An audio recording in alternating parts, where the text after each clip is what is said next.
All right, here is the 5.2 homework where we introduce this idea of dependent data, or we see two sample data for the first time. The first two questions are kind of the same. Really, what they're trying to get you to do is distinguish between dependent and independent data. Because really, what you want to get out of this section is to be able to see a problem and be able to answer it not based on what section it shows up in the homework, but based on the question itself. Oh, I can tell that this data is independent, or I can tell that this data is dependent.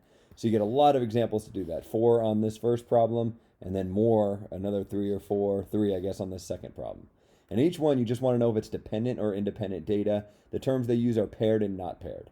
So paired, matched pairs means you have dependent data, and not paired would mean you have independent data. So, for example, we would like to know if Intel stock and Southwest Airlines stock have similar rates of return. To find out, we take a random sample of 50 days and record Intel and Southwest stock on those days. So it looks like it's the same days. Like on this day, I look at both of them. And then on this other day, I look at both of them. So if I look at both stocks on, I don't know, March 17th or something, if wherever I see the March 17th Intel stock, right across from it, I have to see the March 17th Southwest stock.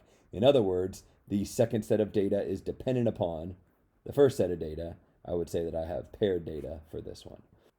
Question 3 is where you actually start doing some stuff. This is a confidence interval. So the rest of these will be dependent data confidence intervals and dependent data hypothesis testing. So for this one, we're talking about the differences in temperature on these two different dates at 51 different locations, and the mean and the standard deviation are given to you. So note that typically when we do them, I give you the data itself as opposed to statistics about the data. That's what I did in your quiz and your written problem this week. But for the homework, I don't want to give you the data over and over again and have you subtract over and over again and just waste your time inputting data. So I think there's only one or maybe two where you actually are given the data itself. For most of them, you'll be given the statistics.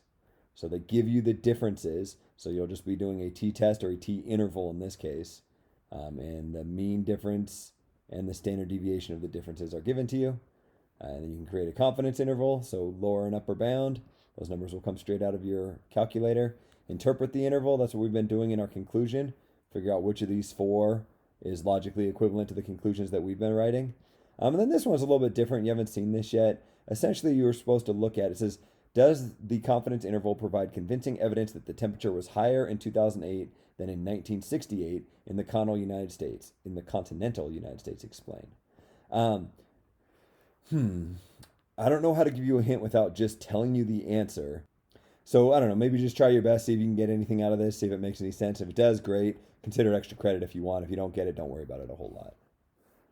Question 4, same idea. Now instead of temperature, we're talking about some tests. But they give you all the relevant information, the statistics. You'll get a confidence interval, interpret it, and try again with this part C down here. It's the same as the part C on the previous problem. Then question 5, we switch from doing confidence intervals to hypothesis testing. So they give you some information, but essentially they do all the subtraction for you already. They're subtracting these two things. They define what 2 is and what 1 is. They're pre and post tests or something. Read through the problem. They give you the null and alternative hypotheses. Make sure you can get the test statistic and the p-value. And then based on what your p-value is, decide if you reject the null and what your conclusion is. So this should be pretty straightforward application of the t-test function in your calculator. Oh, one comment here is they use the symbol d bar. I don't think you've seen that. It's just the average difference, though. I haven't seen d bar used consistently, but I guess it kind of makes sense. Instead of x bar, x is an observation, d is a difference, average difference. I guess that's what they're getting at. This is what you'll put in for x bar into your calculator, and then there's the standard deviation. Question 6 is another hypothesis testing one. Again, they give you the null and alternative hypotheses and define 2 and 1. This actually looks really similar to the previous one. I wonder if it's the exact same. I don't know. Maybe it's the exact same with just different numbers in there. I guess different levels of significance. I don't know. Try your best. It might be pretty similar to what you did before, but I guess maybe that's a good thing. Maybe that'll make it pretty easy. And then finally, question 7, the one that's probably the most like what you'll see on your quiz, I guess, in the sense that they give you all the data here, pre and post quiz. It can be kind of confusing if you read through this, like, what am I supposed to subtract from what? I think that if you start with pre-quiz and subtract post-quiz, so if you're thinking about the differences, there'd be a -8 right here. And then make this your alternative hypothesis. I think things will work out. So the first minus the second gives you the difference. And that's exactly the way I'll ask it on your test and your written problem for this week. And I mean, ideally, you could read through here and understand how you know they took this minus this. But I don't know. I'll leave that up to you. Test statistic, p-value, and then decide what you're doing and what your conclusion would end up being. And that's the end of the homework assignment.